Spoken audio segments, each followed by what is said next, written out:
Hello and welcome back to Just Campers and our crafter project. And today we're continuing doing the walls and the painting. Yep, got a few bits to do actually, Nick. Yeah, and well, in the meantime we had started doing, well, we've done the curtains, haven't Pop we? the curtains on. Yeah, well, I want to get them on. I want to see where they fitted against the wood actually on this rear door, because I hadn't done the rear door ones, but as you can see, it actually fits across the top of the wood, which is fine, looks great. All the others fit in the actual sort of window. What's that bit called?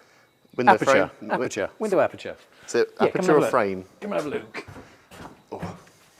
So the rails actually fit within the aperture part of it, so it's kind of nice, yeah. So we don't have to take those off now, they're done. The wood I'm finalising, so this has been what I call finalised. And what that means is all the edges have been made nice and smooth and straight. Obviously we just knocked them out with a jigsaw and they can be quite wiggly because it's not that easy to cut a dead straight, especially with my you know, full throttle on the Fisher Price one. But after that, I've sanded it all off by hand and slightly rounded off the edges as well, radiused the edge just to make it look a bit nicer and a bit softer on the eye. So that's this side complete. So next time we take these off, Nick, it's all for you to paint, I think. Yeah, that sounds good to me. I'm looking forward to getting involved. You can get cracking with that, so that'd be good. I'm just finishing off this side. The sliding door's done, so that's ready for you to paint actually. You can get on with that straight away.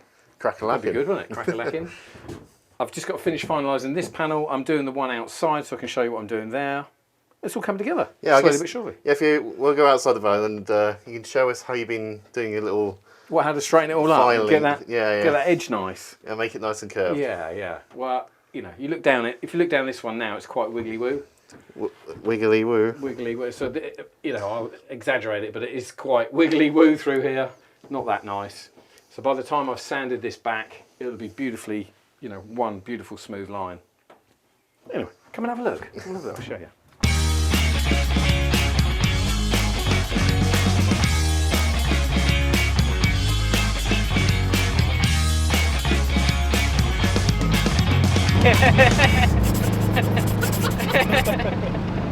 So the final little touches, Nick, is getting that line arrow straight. Making it perfect. Yeah, well, yeah, it doesn't have to as close as you can. As close as you can for wood.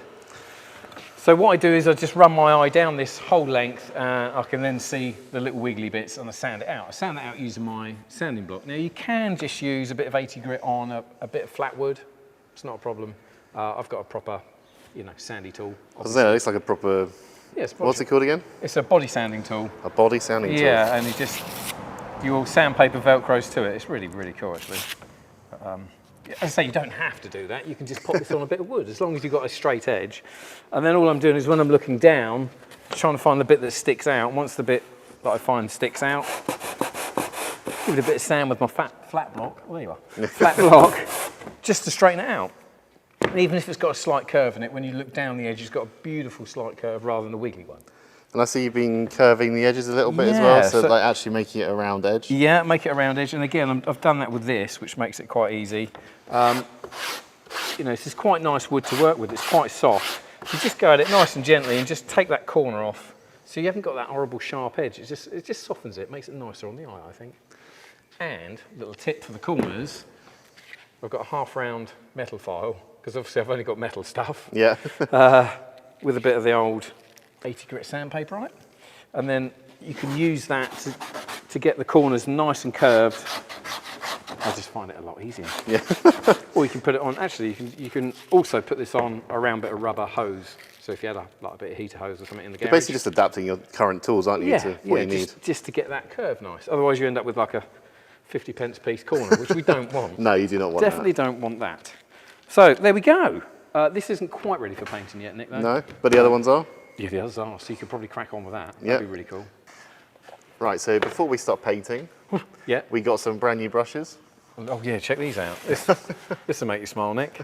I love a brand new brush. Look at that. God, look at them. Can I just have a little... Oh, it feels great. Yeah, that's there cool. is something satisfying having a very clean brand new brush. It's the last time it'll look like that. Yeah, but the idea is, you know, that's what they're for, aren't they? For putting paint on, and these are sort of semi-disposable, so you can clean them once, I think, and then after that they sort of fall to pieces. Oh. That's fine. That's cool. So yeah, we've got a box of brushes.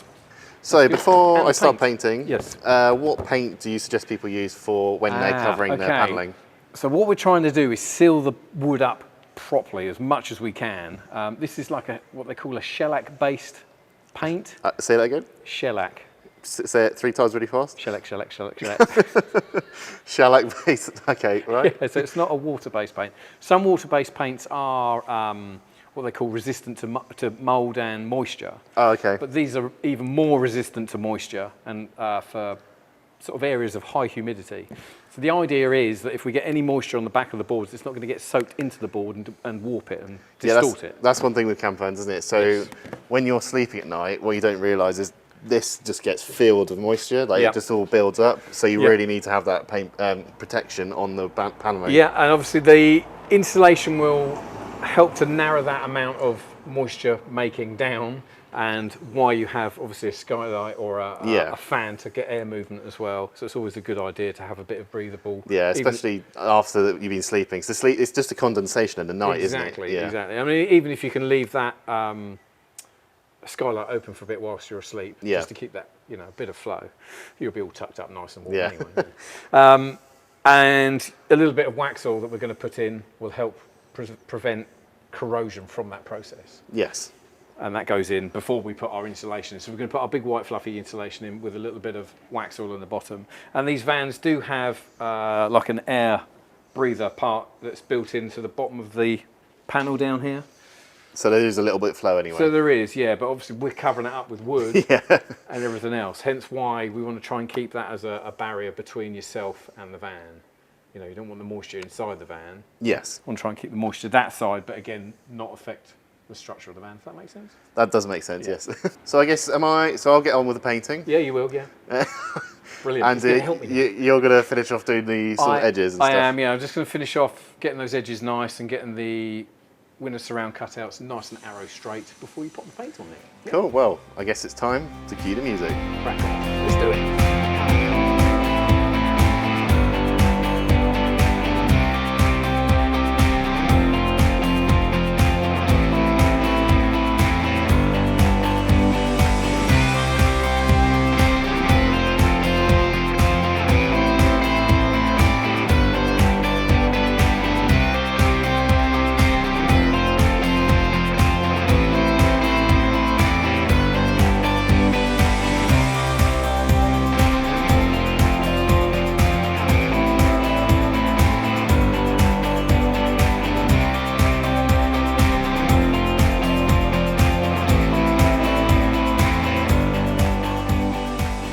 So as you can see, we've done 2 layers of primer sealer on the panels. We're going to leave them to dry because they need to take about an hour to dry. They do, they do. We've already made a mess. I think you've got quite a bit on your hands. Yeah, it was a bit of a messy job. And got it done though. It's all over my phone as well. Oh yeah, it is. So what's next? Next, well, whilst the panels are off, Nick, I think I'm going to take this opportunity to pop a little bit of wax oil into our cavities, just to prevent a little bit of corrosion. Okay. As I was talking about earlier with, I think, was I talking about earlier? I don't know, probably. I think you did mention it, yeah. Anyway, we're talking about condensation and about insulation. Oh yeah, we did. We and talked what we're going about to do. Yeah. Now, you can't odds it. You're going to have a little bit of moisture build up in the panels. It's just how it is, because the temperature difference is from outside to inside. No matter how much insulation you put in, vapor barriers, all that rubbish, you're still going to make a little bit of moisture. So we're going to protect the body itself with a bit of wax oil. So if that moisture runs down, it's just going to sit on the wax and not sit into the seams and start corroding out the wheel arches and so forth. So that is the plan right now. So we can do that with everything off. Perfect. It can be quite messy. Yes. So I've filled this up with wax oil. With wax. It's not actually wax oil. I keep saying wax oil. It's cavity wax. It's not that one. No, it's not that one. That's the oh God. It's all going wrong. That's the underbody one. That's the underbody. It's the Morris anchor wax. There we go. You have to be careful how you say that. Morris, yeah. Morris. Yeah. The Morris anchor wax. Yep. Riley finds that funny. Okay, sorry about that. So I've warmed the container up a little bit with a hot air gun so to allow it to flow, because it can be quite. It's not like a real solid, but it's quite runny. That's Josh on his way home. Lucky devil.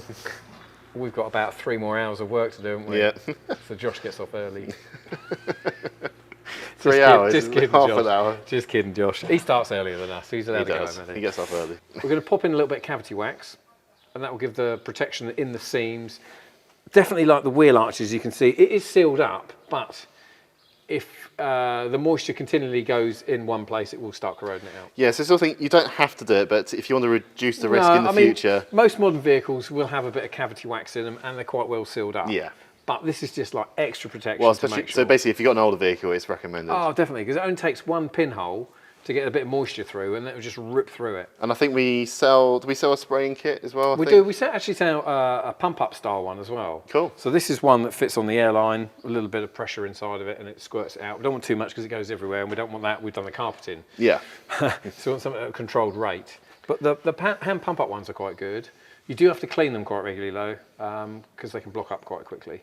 But again, if you warm it up in like a bucket of hot water or a hot sink, a sink of hot water, a hot sink, a sink full of hot water from your kettle or what have you, then that makes the wax really quite runny and easier for it to come out of the gun. Quick, right. I've warmed it up and it's cooling off. Yeah, now, I was going to say, hurry on with it. Do you want your kneading pad or you're alright? I'm okay actually, so I'm going to start at the back here and work my way around. That's good. And this will dry out and cool down a bit. Yeah, that's fine. Don't worry about that. Don't worry about it. And all behind the box sections is a good idea just to sort of flood this wax through. It's coming out here, isn't it? Anyway. It looks like you killed a Wookiee. So the more I put in here, obviously there will be a little bit that comes out the bottom of the van maybe. Might find its way out through the holes. But the main thing is, look. You basically, we're getting it in those beautifully in that wheel arch crease. So that'll fill it up and protect it from the moisture. And I'll continue and go around, obviously our sliding door as well, get plenty in the sliding door, because you see all the sliding doors rot out at the bottom. Yeah. And that's due to the moisture in there and not having the protection from our cavity wax. Let me just mop up my... It literally looks like you've murdered a couple of Wookiees in there. It's like, it's not red, it's like a brown... Well, I know, it's a weird sort of brownie. Looks like a dark cup of tea, doesn't it?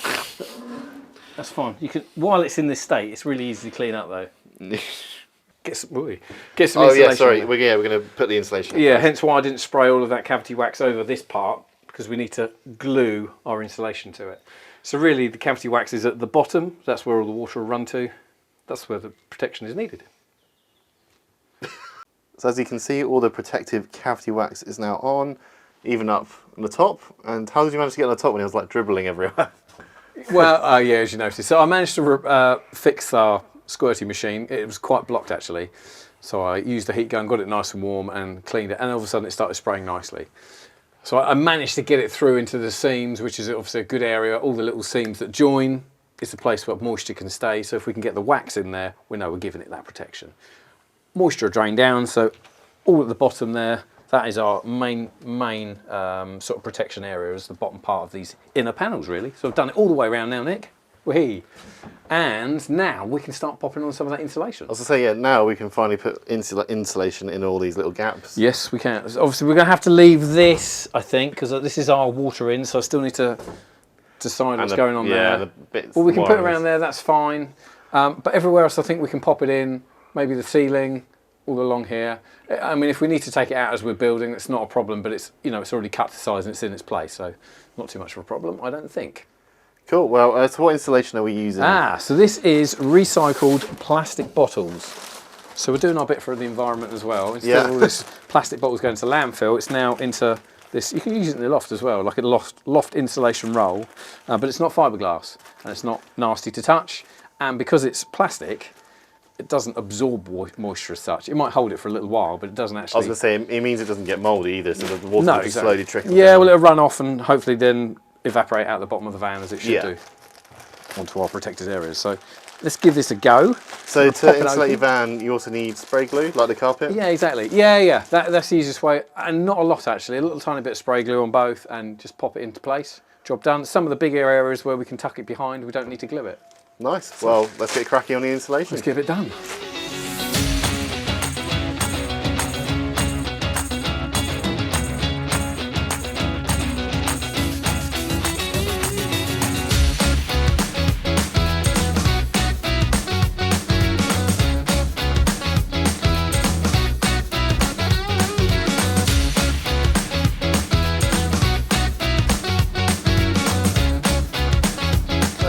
Installation is in. Ta-da! I think we've done a good job, Nick. I think it's all right. A big fluffy sheet. It is very fluffy in here. Look at that. Plastic sheet. A big fluffy plastic fluffy thing. But that will, I'm sure it's going to make it feel a lot warmer. We have yet to do the ceiling. Once the ceiling's done, that really will hold the heating, I think. We need to get a bit more, actually. I was going to say, we basically ran out. No, I used 3 rolls, and I thought that would do this and probably the back doors. I wasn't 100% sure about the roof, but obviously it hasn't done that. But we haven't got the roof panels yet anyway, so that's cool. No, but that's fine. I think we got. I'm really happy with that. So that's the sides done, and some really good news tomorrow, Nick. Actually. Oh, what is the good news? You need to get up bright and early. Oh, well, that's not so good news, is it? Yeah, we're off to go and collect the furniture for that. That's finally done. Yeah. Nice. So we get to collect our bed pods and the kitchen part. So what we're going to do is get an early night. Yep. And I'll meet you here bright early in the morning. We better get to it then. Right. Make sure you set your alarm, Nick. I know what you like. I'll see you in the morning. See you in the morning.